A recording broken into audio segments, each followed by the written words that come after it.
Bi Muhammadu ne yake magana, na san gaskiya akwai ɗaci, amma haka ɗin dai za mu faɗa, ku yi saurara. Kyautar Allah da yarda wanda ya ɗora a kanmu, ba alfahari muke ba idan wani za ya iya ya kwata. Ɗaukaka ko an ɗara mu ba a fi mu farin ciki ba, mu ƙananan masu waƙa fahimta fuska karkomanta. Duk da dai an fi mu samu, mu ma muna samun rabonmu, warabin da ya mana saura wadatar Allah na cike ta. A cikin waƙar mawaƙa, saka titilin nasihai, amma kuma zuciyarsu ciki na ta sai tarin mugunta.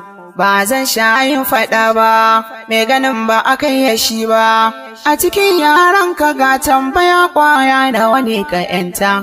Ɗaukaka ta ba ku dama, amma ba ku taimaka ba, duk wanda ya zo ƙasan ku kawai sai dai ku saka shi bauta. Wanda kuka gana da baiwa, sai ku ja su jikin kowa, su dai muku kukurera dukun sa sun zama mai rubuta. Maimakon ku yi taimakon mu biya mu ma a san mu, a ku burin ku yi sama to sama dai ba mai kureta.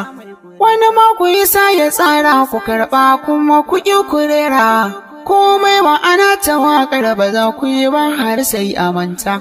Allah ya ba ku girma, an san ku guri da dama, sanadin ƙauna wa'yansu su ba ku kuɗi su yi ba ku mota. Kowa daga na jikin shi nake gane halin shi, yayi suna ya kuɗi bai iya yayiwa da kasansa kyauta.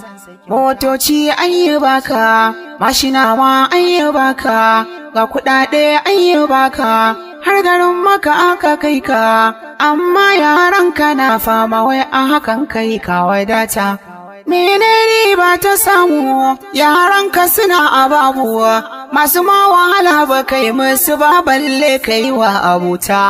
Lalle kalamai na za su yi wa rai ɗaci, ga mai halin danne wani ko kwa zalunci.